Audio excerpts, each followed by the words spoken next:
sua Bíblia, por favor, no Evangelho de Jesus Cristo, segundo o relato de Mateus, capítulo 4, verso 1 a 11.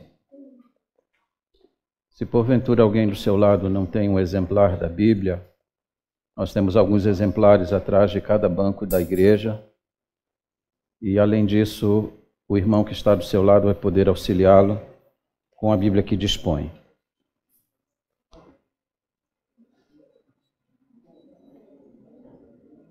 Peço que todos nós mantenhamos a atenção absoluta à exposição da palavra.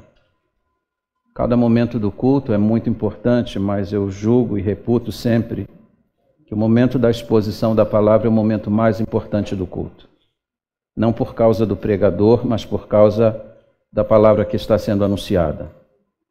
Se existe um momento de luta e batalha espiritual, é exatamente o momento quando a palavra de Deus está sendo exposta. Na parábola que Jesus conta sobre o semeador, ele disse que enquanto ele semeava, uma ave de rapina veio e arrebatou a semente da palavra, para que ela não germinasse. Hoje há pessoas aqui, e eu estou absolutamente seguro disso, que precisam receber a semente da palavra. E nós precisamos quebrar toda a ação do maligno, para que a palavra não seja arrebatada.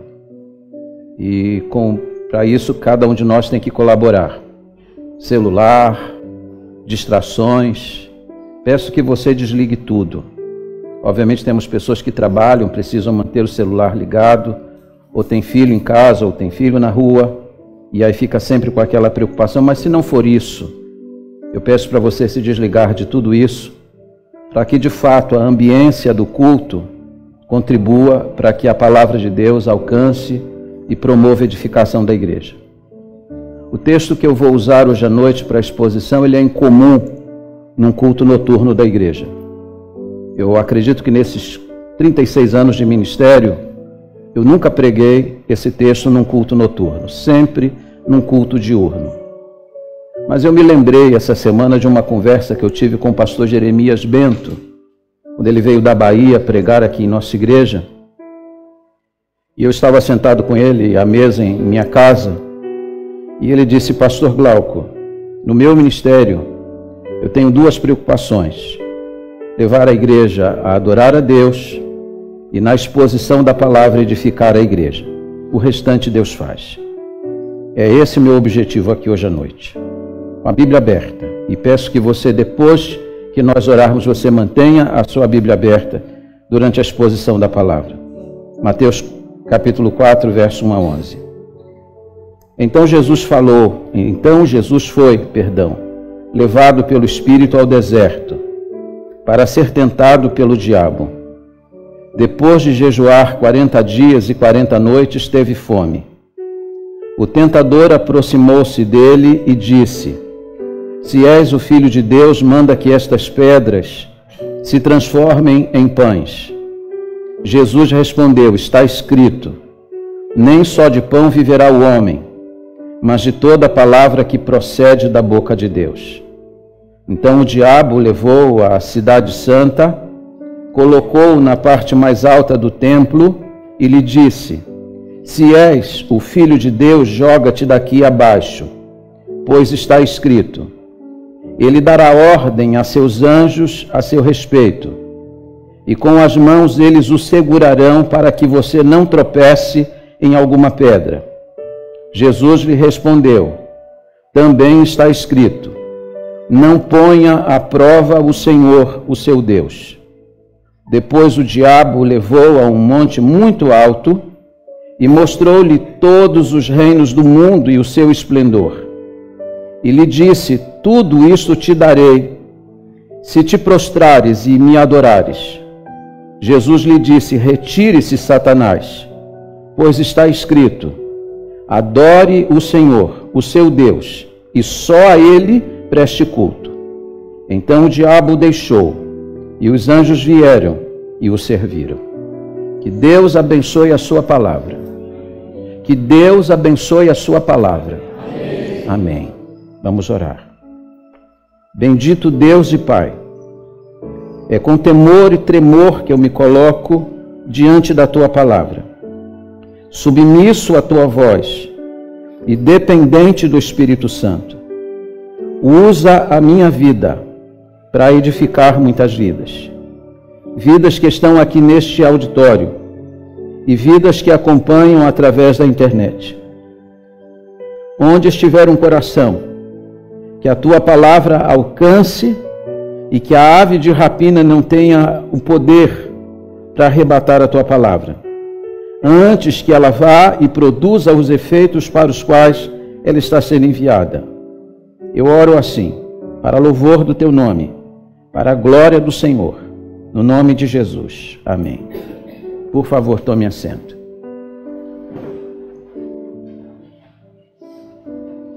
Se você observar bem na sua Bíblia, você vai perceber que essa é uma passagem que está presente em 3 evangelhos: Mateus, Marcos e Lucas. É verdade que Marcos é o evangelho de um relato mais sucinto a respeito deste evento, e Mateus e Lucas vão ser um pouco mais detalhistas a respeito deste evento. Mas os 3 relatos, eles se completam. Orlando Boyer disse que este evento, no ministério de Jesus, é um dos eventos mais importantes, mais preciosos, e nós deveríamos prestar atenção a ele. E é o que nós vamos fazer hoje à noite aqui. Quando nós olhamos para este evangelho de Mateus, sobretudo, nós percebemos que 3 eventos iniciais, eles estão completamente ligados e harmonicamente ligados, porque eles fazem parte da história da redenção e eles foram preditos pelos profetas no passado. O aparecimento de João Batista, o batismo de Jesus Cristo e a sua tentação. É importante que você entenda que a tentação que está aqui registrada não foi apenas um acidente, ou não foi um acidente de percurso, não foi uma coisa fortuita que aconteceu na vida de Jesus.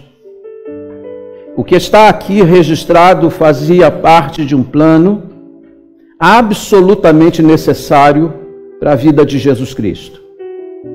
Quando lá na economia celestial, quando o conselho da Trindade se reuniu para estabelecer o plano da redenção, quando Jesus se apresentou voluntariamente para entregar a sua vida no Calvário, para ressuscitar ao 3º dia, e como diz a palavra de Deus, para ser o Senhor de vivos e mortos, ficava evidente que ele precisava demonstrar que ele era capaz de realizar uma obra como esta. Quando o Espírito Santo de Deus vai guiar Jesus para o deserto, para que ele seja tentado pelo diabo, isso não foi para ver se Jesus tinha condições de lutar e vencê-lo, mas foi para dar uma demonstração clara de que ele era capaz de realizar a obra da redenção, de que ele vinha para vencer Satanás, para arrancar dele a couraça em que ele confiava e para libertar todos os cativos que se encontravam debaixo do seu poder. Este evento que está aqui, ele é absolutamente necessário para a vida e para o ministério de Jesus Cristo. Aqui ficou provado de que ele é capaz de realizar a obra da redenção. Trocando em miúdos, explicando com uma figura mais fácil, nos Estados Unidos construíram uma grande ferrovia e em um determinado trecho foi necessário construir uma grande ponte sobre um abismo.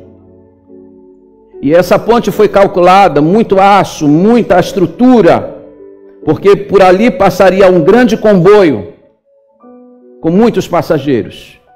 Era necessário se certificar de que a ponte era realmente forte e suficiente para sustentar tudo aquilo. Quando a ponte foi construída, um maquinista foi encarregado de levar um grande comboio totalmente carregado e estacionar aquele comboio exatamente sobre aquele abismo. E aquele trem ficou ali parado durante horas, talvez dias, para que ficasse seguro e certo de que aquela ponte era capaz de suportar um peso como aquele. Guardadas as devidas proporções, é isto que nós temos nesta palavra. Jesus foi conduzido para o deserto pelo Espírito Santo. E eu sei que você já deve ter lido essa passagem inúmeras vezes e feito essa pergunta: por que que o Espírito Santo conduz Jesus para o lugar da tentação? Para que ficasse evidente e claro de que Jesus é capaz, de que Jesus tem poder, de que Jesus tem autoridade, toda a força, e que nem mesmo todo o império de Satanás é capaz de detê-lo. É com esse pensamento que eu quero conduzir você pelos umbrais desta palavra, para que você olhe para esta passagem. E o meu único propósito aqui é edificar a igreja e promover a glória do Senhor. Primeira coisa que você precisa ver nesta passagem: a ocasião da tentação. Mateus vai abrir o capítulo 4, verso 1, dizendo: então Jesus foi levado pelo Espírito ao deserto. Quando você lê tanto o Evangelho de Mateus e de Lucas, essa questão não é muito precisa. Quando você lê o Evangelho de Marcos, Marcos 1:12, ele diz assim: e logo o Espírito o impeliu. Marcos é mais preciso. Ele usa a expressão logo. Logo quer dizer o que nesta passagem? O que Marcos quis enfatizar no seu relato é que logo após o batismo de Jesus, o Espírito Santo o empurrou para o deserto. E logo, e presta atenção no que eu vou falar, logo depois que o céu se abriu, logo depois que o Espírito Santo desceu sobre a pessoa de Jesus, logo depois que o Pai bradou do céu, dizendo: este é o meu Filho amado, em quem eu me comprazo, logo após esse momento tão glorioso, tão esplendoroso, o Espírito Santo empurrou Jesus para o deserto para ele ser tentado. O que isso significa?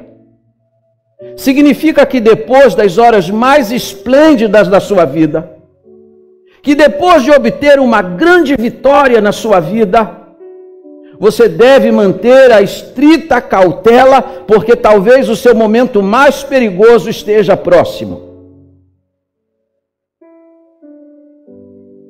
Muitas pessoas caíram depois de uma grande vitória. Muitas pessoas enfrentaram as suas lutas mais titânicas depois de momentos espetaculares. Querem ver alguns exemplos? O exemplo de Davi, que foi ungido rei de Israel. Diz a Bíblia que Jessé foi chamar os seus filhos para que Samuel pudesse ungir o futuro rei de Israel. Jessé fez passar diante dos olhos de Samuel seus filhos grandes, bonitos, fortes, e Deus disse: eu rejeitei a cada um deles.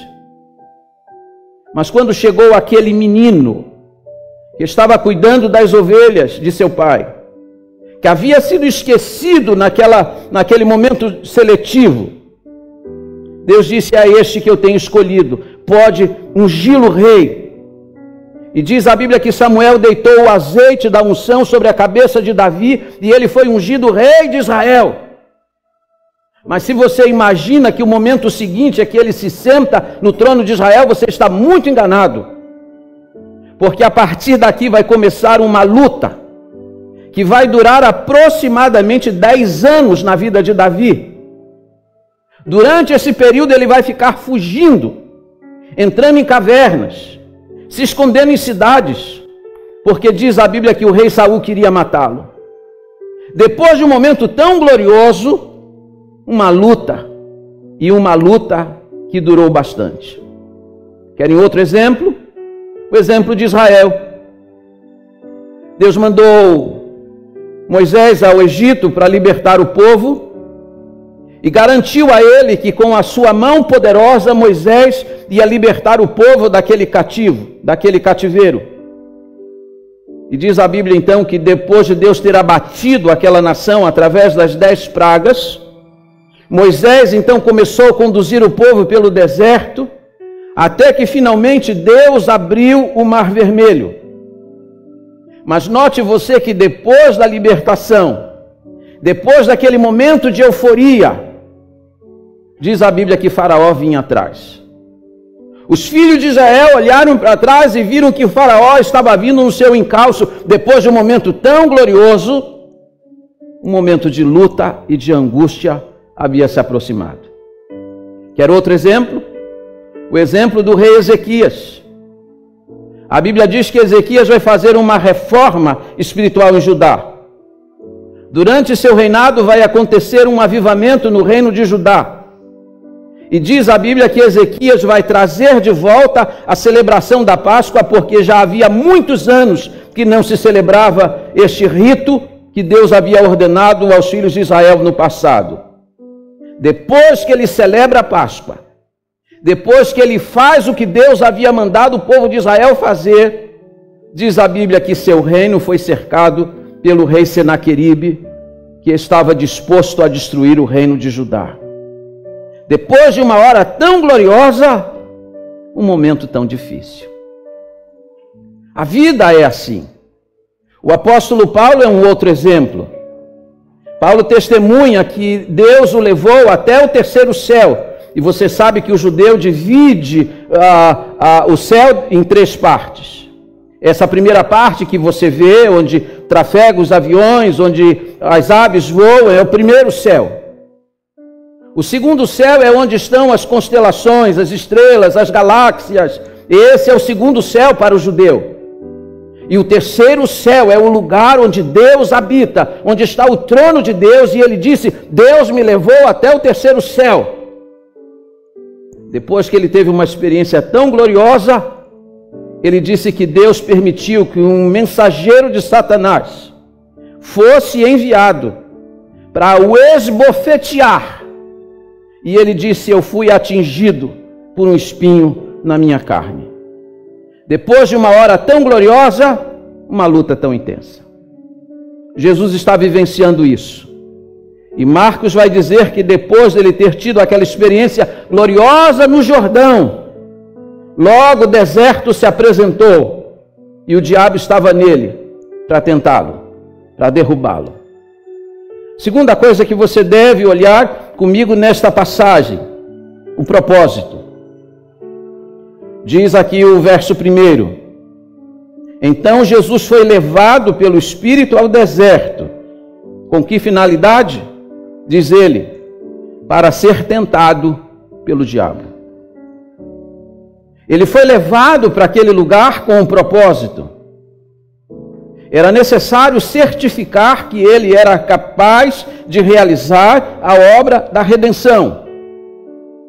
Mas quando você olha para este propósito que o Espírito Santo teve na vida de Jesus, você vai observar 3 coisas importantes, observando a ideia do propósito.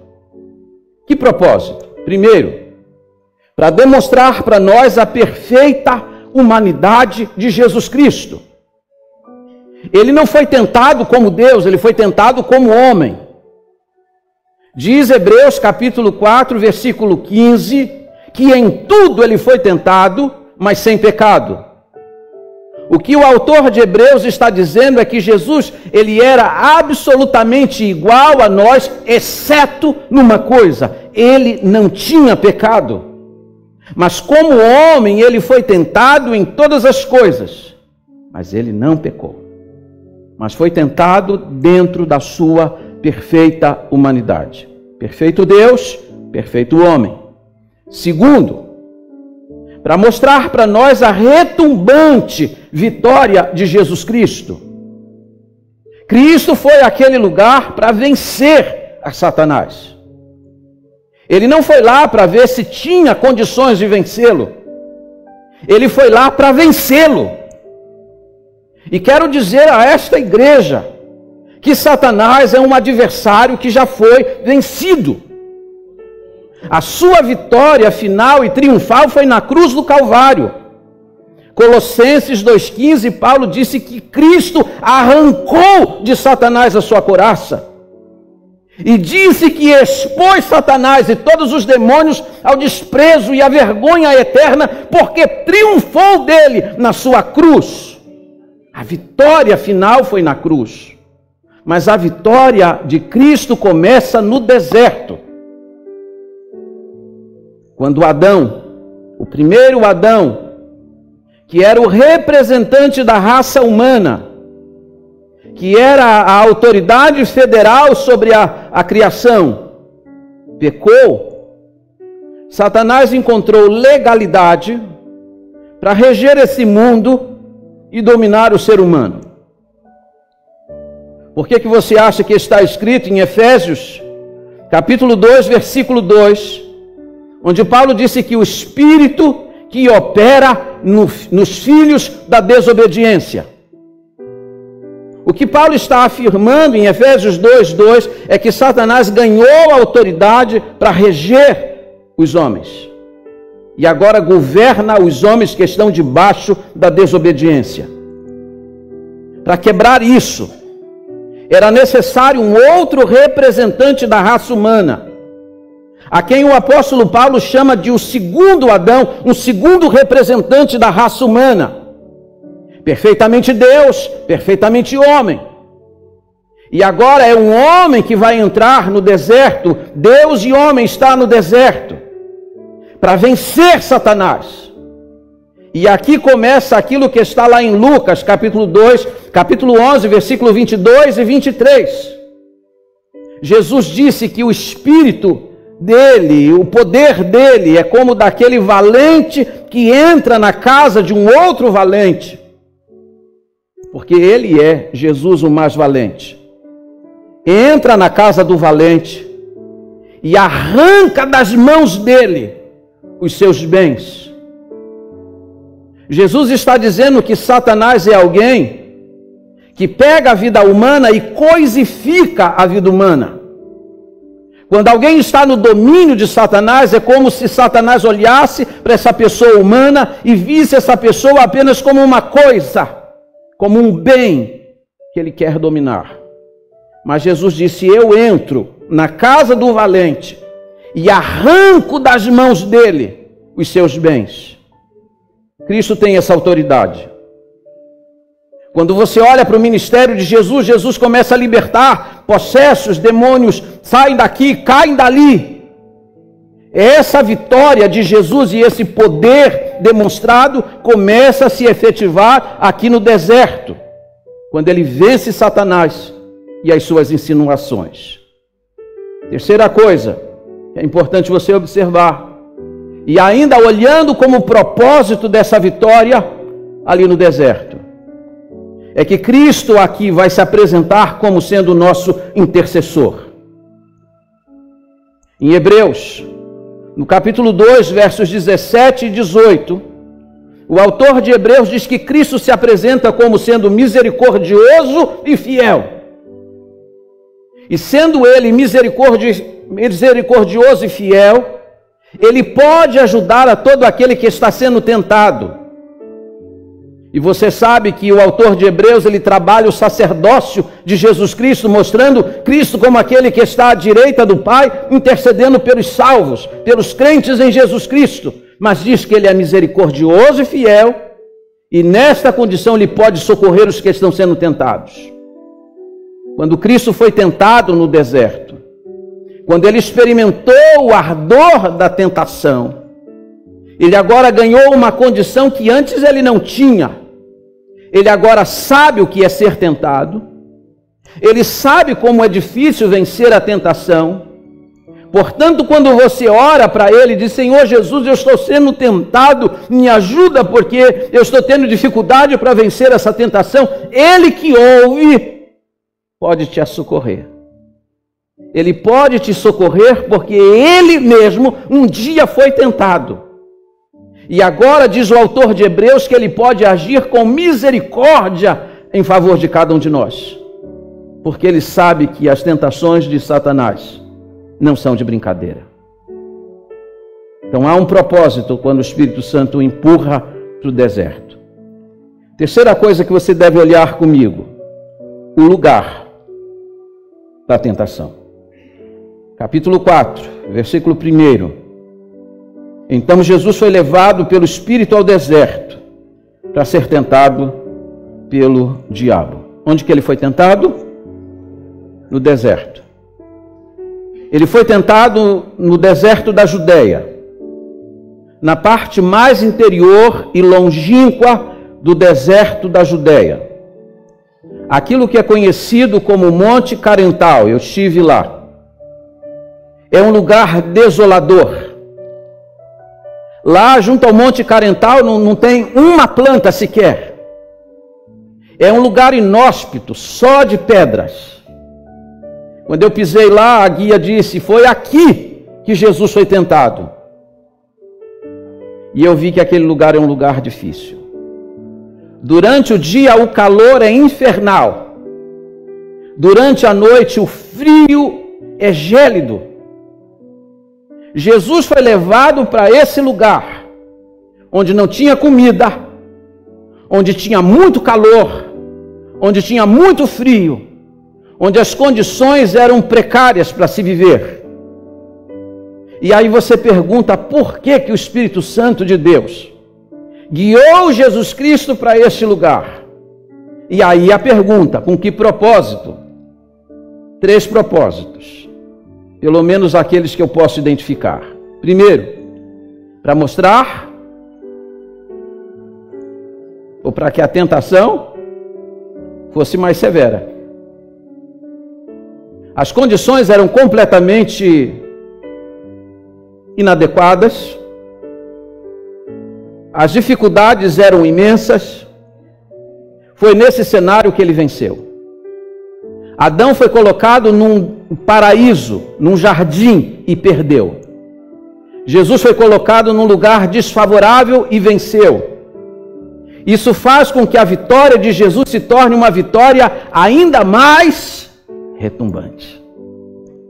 Ele venceu com todas as condições contrárias. E quando você lê o relato de Marcos, ele diz não apenas que Jesus está no deserto, mas que as feras estão cercando, as feras estão presentes, ou seja, havia animais perigosos dispostos a devorar a vida humana naquele lugar. Jesus foi levado para o lugar mais perigoso.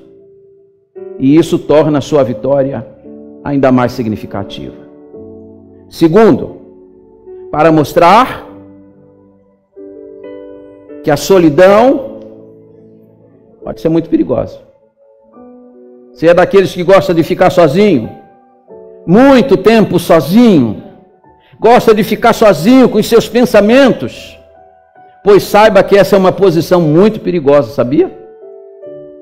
Enquanto Jesus está ali no Jordão, tem muita gente assistindo o batismo. As multidões que ouviam João Batista pregando estão lá. E é naquele lugar público, com tanta gente, que o Espírito Santo de Deus desce, que Deus fala, que os céus se abrem. Mas quando Jesus vai para o deserto e ele vai sozinho, sabe aonde que o diabo vai encontrá-lo? Exatamente quando ele está só. Estar só é muito perigoso. Você já observou que a tentação ela é muito mais forte quando você está sozinho? Quando não tem ninguém para olhar, o pastor não está por perto, o marido não está perto, a mulher não está perto, tem ninguém por perto, só você e seus pensamentos. Você já percebeu que é nessa hora que a tentação ela é mais cruenta? Aqui está um exemplo. Solidão pode ser uma coisa extremamente ruim do ponto de vista espiritual.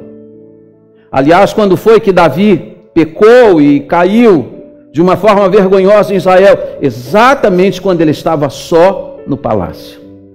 Se ele estivesse com o exército, lutando com o exército, possivelmente ele não teria caído.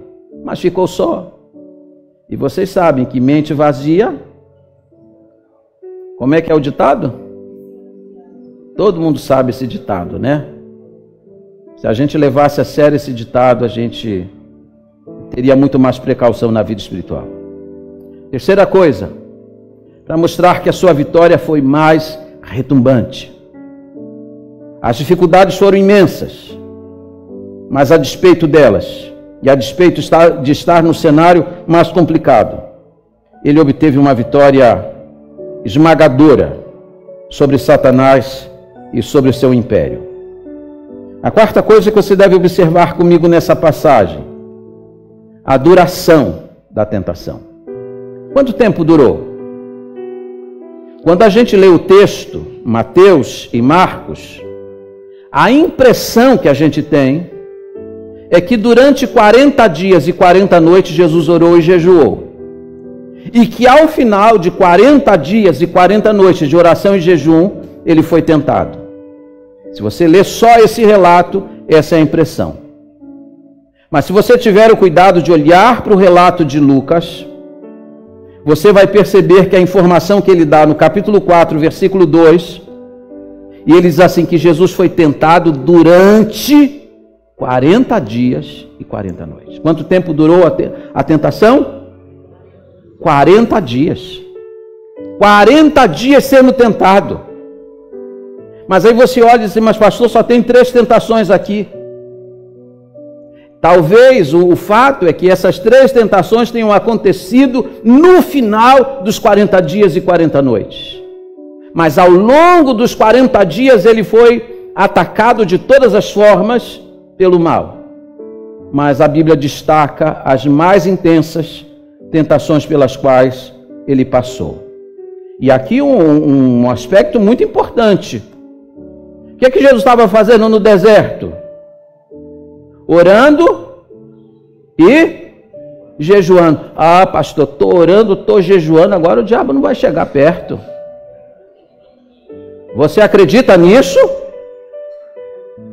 Ah, eu estou orando muito agora, eu estou jejuando muito agora, o diabo vai ficar com medo de mim. Você acredita nisso? Eu fui pastor lá no Rio de Janeiro, 16 anos, e um dia um diácono disse assim para mim, pastor, nossa igreja é uma igreja tão espiritual que o diabo passa na outra rua para não chegar perto da igreja. Isso é um engano. Jesus está orando e está jejuando. E é enquanto ele está orando e jejuando que o inferno se levanta contra ele. Eu estou vivendo essa realidade.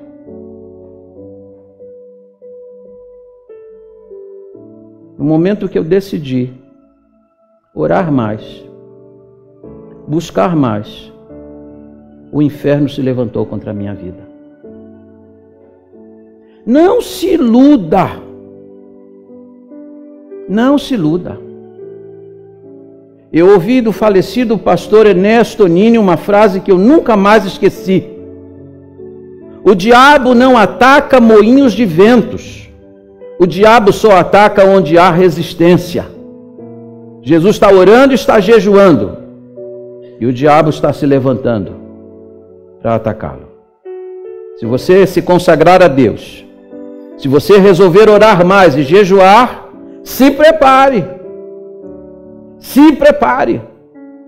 Porque se você mostrar resistência, o diabo vai atacá-lo. Ah, então não vou orar, não vou jejuar, né? Não, senhor. Como é que Jesus venceu? Orando e jejuando. A oração e o jejum é uma forma de vencermos, é uma arma que Deus colocou nas nossas mãos para vencermos o maligno. Quinta coisa que você deve olhar comigo nesta passagem: o autor da tentação. O autor está aqui identificado para nós. A identidade dele foi revelada. Qual é a identidade dele? O diabo. Não diz o texto? Então Jesus foi levado pelo Espírito ao deserto para ser tentado por quem? Pelo diabo. Sei que tem gente aqui que fala assim, esse nome eu não falo. Né? Esse nome eu não falo. De jeito nenhum eu falo. Mas está na Bíblia. E o que você deve temer de fato não é a ele, mas a Deus. Jesus diz, vocês estão com medo do diabo? Temam antes aquele que pode lançar as vossas almas no inferno. maior é o que está em nós do que aquele que está onde? No mundo. Temor a Deus. Não brincamos com o inimigo, mas também não vivemos sobressaltados por causa dele. Mas ele está aqui identificado. E é importante que você olhe para isso, porque pode ser que eu pregue para alguém aqui neste auditório que pense que Satanás é um ser mítico, ou que ele é uma ideia subjetiva, que ele é uma energia negativa neste mundo. Não, senhores, ele é uma pessoa. Ele é um ser disposto a nível de guerra a respeito de cada um de nós. Ele é um ser que se apresentou diante de Jesus para vencê-lo. Essa pessoa é real. E eu quero que você diga uma coisa para a pessoa do seu lado: ele não gosta de você. Você sabia disso? Ele não gosta de você e eu também não gosto dele. O que ele quer fazer com a sua vida? Matar, roubar e destruir. Ele é real, ele existe. E ele se apresentou no deserto. E garanto a você que você não pode declarar: eu creio em Jesus Cristo, mas duvido da existência de Satanás. Porque se você disser isso, você não pode crer em Jesus Cristo, porque você está duvidando da palavra de Jesus. Satanás é real. Sexta coisa que você deve olhar comigo nesta passagem é a intensidade da tentação. Como eu disse a você, Jesus foi tentado durante 40 dias. Todo tempo. Mas ao final dos 40 dias nós entendemos que ele sofreu as mais intensas tentações. Vamos lembrar delas? Primeiro, Satanás propôs, porque Jesus provavelmente depois de 40 dias de oração e jejum, Jesus está com o quê? Fome. A gente não aguenta ficar horas, né? Um dia, Jesus está 40 dias. Flávio Josefo, historiador judeu, ele disse que provavelmente Jesus estava cambaleando pelo deserto por causa da fome. Eu não posso garantir isso. Mas eu também devo admitir que Flávio Josefo foi um historiador muito correto e é muito respeitado dentro da academia. Primeira coisa que Satanás vai olhar: ele está com fome, eu estou observando, eu acho que essa é uma hora oportuna, ele está manifestando necessidade. Você já ouviu essa conversa? Ah, pastor, eu pequei, mas o senhor sabe, é porque eu estava com muita necessidade. Satanás observa você. E ele fica esperando uma hora oportuna para derrubar você. E ele chega para Jesus e disse assim: transforma essas pedras em pães. Mas Jesus disse para ele algo: está escrito. Está escrito aonde? Na palavra de Deus. A palavra de Deus é uma arma de defesa e uma arma de ataque. Está escrito: nem só de pão viverá o homem, mas de toda a palavra que procede da boca de Deus. Primeira vitória, grande vitória. Mas Satanás não desiste. Faz a segunda tentativa. Leva Jesus para o lugar mais alto do templo. Diz a Bíblia que Jesus é levado ao pináculo do templo, 70 metros de altura. Ainda Flávio Josefo diz que era impossível olhar lá do alto do pináculo do templo para baixo e não sofrer tontura. Era o lugar mais alto. E aqui está um princípio. Satanás muitas vezes coloca você no lugar mais alto para de lá derrubá-lo.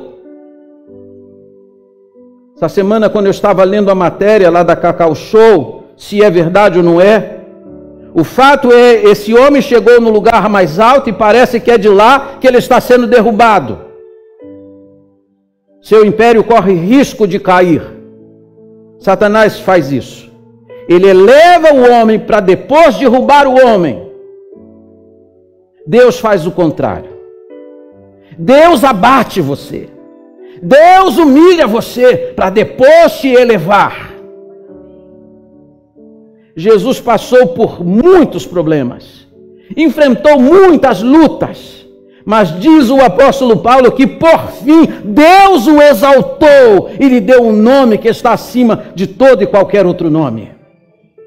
Deus abate para depois levantar, o diabo levanta para depois derrubar. E agora imagine você que ao colocar Jesus no pináculo do templo, e provavelmente quando o templo estava cheio em Israel, imagina o diabo disse assim para ele: lança-te daqui abaixo. E aqui me permita abrir um parênteses. Você acha que o diabo tem medo do Salmo 91?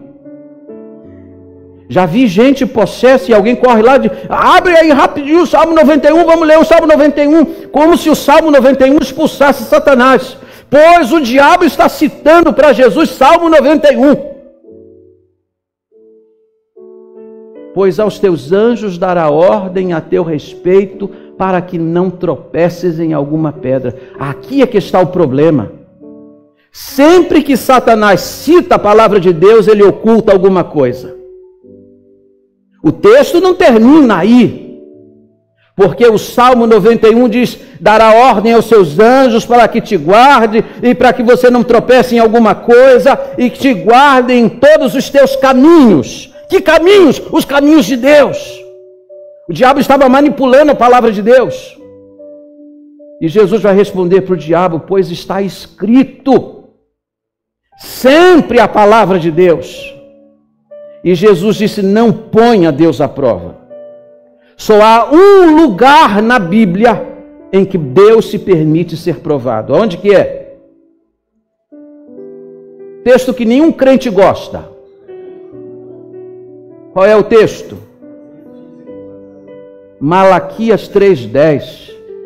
Trazei todos os dízimos à casa do tesouro, para que haja mantimento na minha casa, diz o Senhor dos Exércitos, e depois fazei prova de mim. É o único texto na Bíblia em que Deus se permite ser provado. Fora do dízimo, não prove a Deus. Porque Jesus disse: não ponha Deus à prova. Deus não mandou ninguém se suicidar, se lançar do 10º andar, esperando que um anjo venha buscar. Pula do 10º andar para você ver o que acontece. Não pula não, por favor. Vai que você acredita nisso e aceita meu conselho. Não pula não. Você vai morrer. É a lei da natureza. É uma lei que o próprio Deus criou. Terceira tentação. O pináculo do templo não foi suficientemente alto. Então o diabo levou Jesus para o monte mais alto. E de lá mostrou o quê? Os reinos. E disse assim para Jesus: se você se ajoelhar aí, se prostrar diante da minha face, e se você me adorar, tudo isso será seu. O diabo está tentando levar Jesus à precipitação. Agir fora da hora. Qual foi a frase que Jesus mais utilizou no seu ministério público? Ainda não é chegada a minha hora. Porque a hora dele ser exaltado chegaria, em que ele receberia autoridade sobre todas as coisas, mas a hora não tinha chegado. Apocalipse 11, versículo 15, diz que o reino passou a ser de Deus e do seu Cristo. O reino foi entregue para ele, porque ele venceu na cruz do Calvário. Mas o diabo tenta iludir Jesus, dizendo: eu vou te dar tudo isso como se fosse dele. O diabo é um grande estelionatário. Mas Jesus vai dizer para ele: vai-te, Satanás. Arreda, Satanás. Vai embora, Satanás, porque na palavra de Deus está escrito: só ao Senhor Deus adorarás, e só a Ele você deve prestar culto. Toda adoração é exclusiva do Senhor. Vamos para o último ponto. A vitória de Jesus. Jesus foi tentado, mas Cristo venceu. E note que Satanás, quando se apresentou para Cristo, veio assim de uma forma muito sutil, com muita blandícia, Porque tem gente que acha que Satanás vai chegar com um tridente na mão, com um rabo enorme, com a cara vermelha e 2 chifres sobre a cabeça. O diabo se apresentou a ele de forma sutil, blandícia, colocando dúvida. Sabe o que Satanás começou dizendo assim? Se tu és o Filho de Deus. Ora, Satanás não sabia que Jesus era Filho de Deus? Sabia ou não sabia? Sabia. Quantas vezes os demônios abriram a boca e disseram: oh, tu és o Filho do Altíssimo e vieste aqui para perturbar? Ele não sabia? Claro que ele sabia. Mas ouça que eu vou dizer uma coisa para vocês importante. A dúvida é uma arma de Satanás. Como é que o diabo se apresentou para Eva no deserto, lá no Jardim do Éden? Foi assim mesmo que Deus disse? Dúvida. E agora para Jesus, se tu és o Filho de Deus. Graças a Deus, Jesus não tinha dúvida acerca da sua filiação.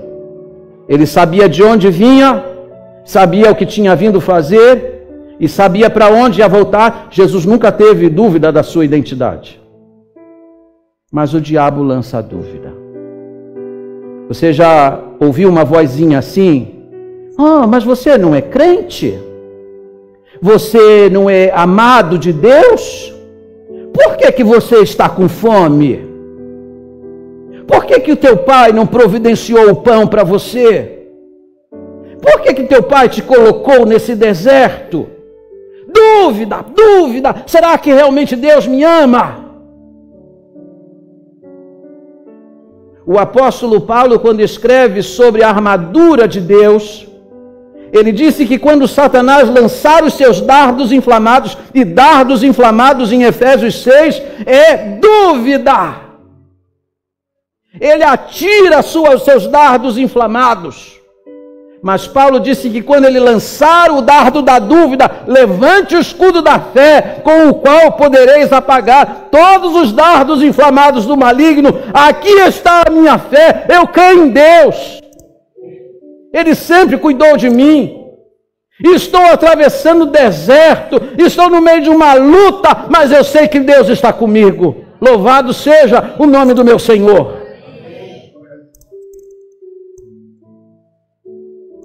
Vou terminar. 2 palavras apenas. Para você levar no seu coração hoje à noite. A primeira: o inimigo é renitente. Sabe o que quer dizer renitente? Não desiste nunca.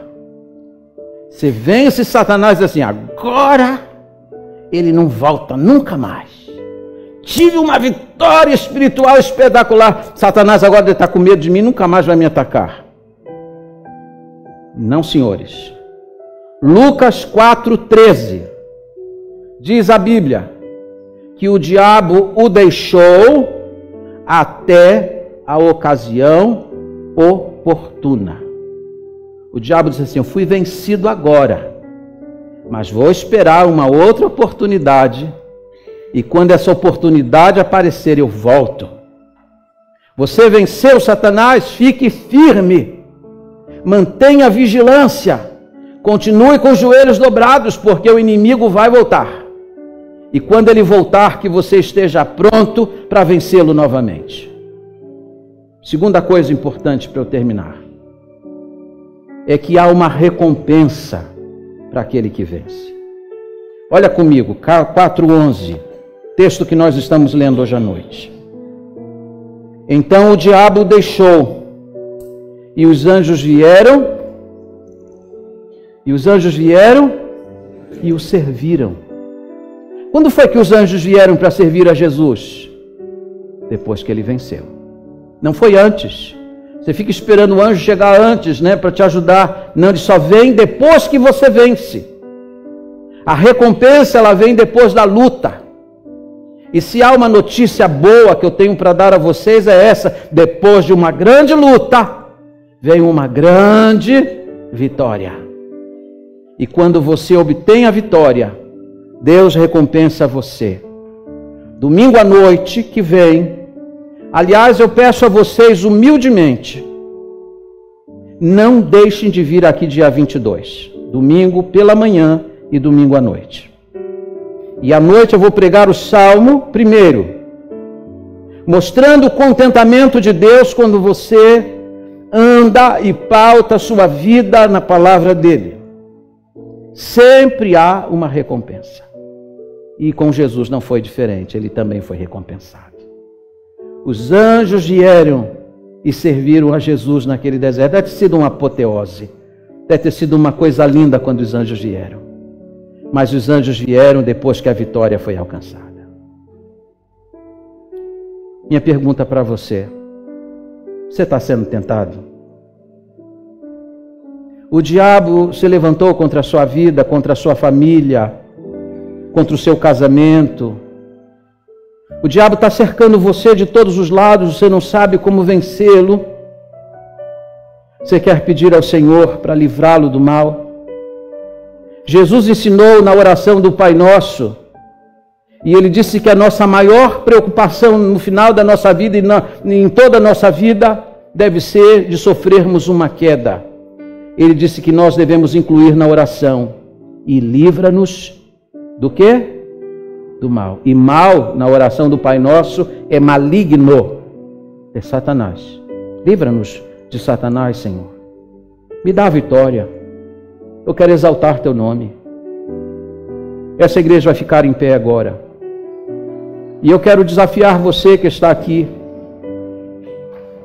dizendo: eu preciso ser fortalecido pelo Espírito Santo. Porque o Espírito que impeliu Jesus para o deserto foi o Espírito Santo que o encheu nas fraldas do Jordão.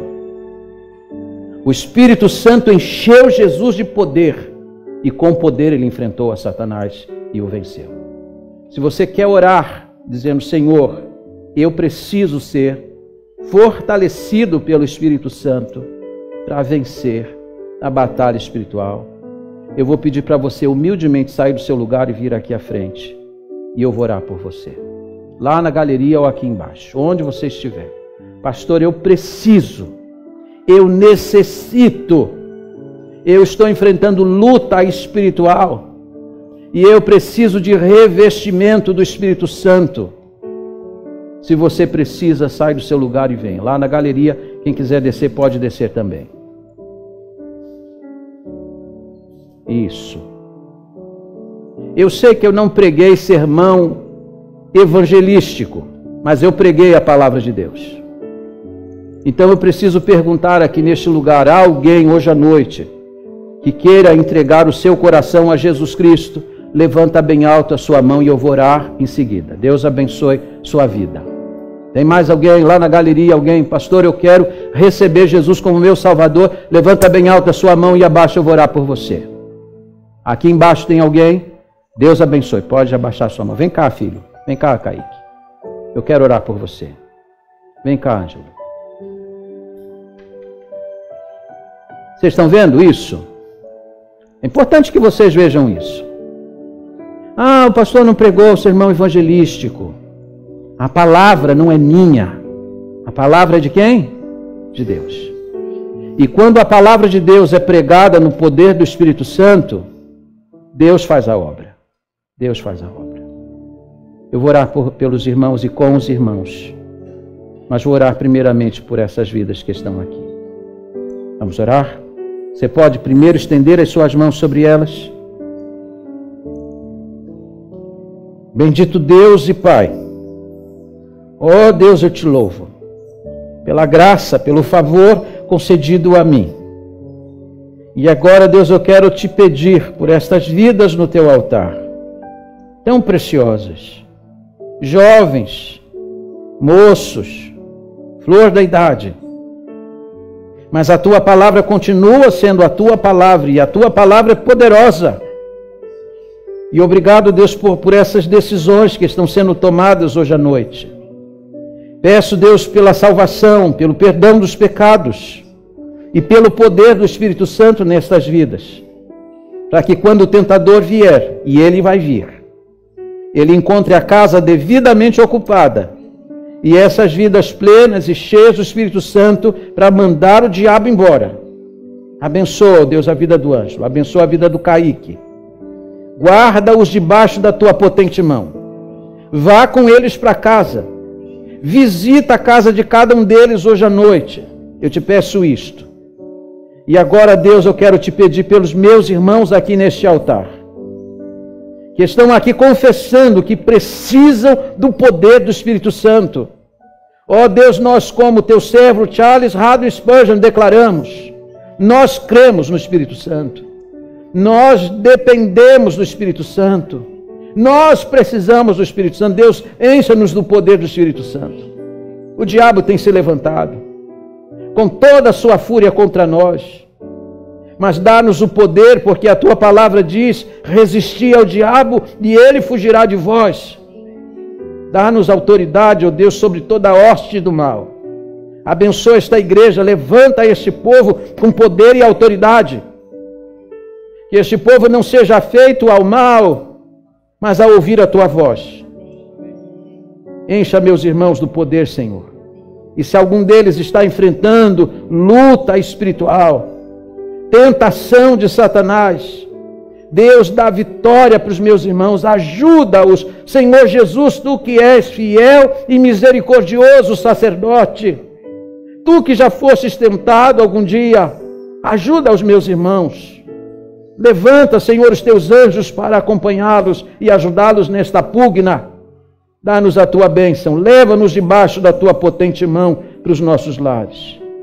E agora seja sobre nós o amor de Deus, o nosso eterno e bendito Pai, a graça do nosso Senhor e Salvador Jesus Cristo e as doces consolações do Espírito Santo de Deus seja sobre a vida desta igreja e sobre todo Israel de Deus espalhado em toda a face da terra, hoje e para todos sempre. Amém e amém.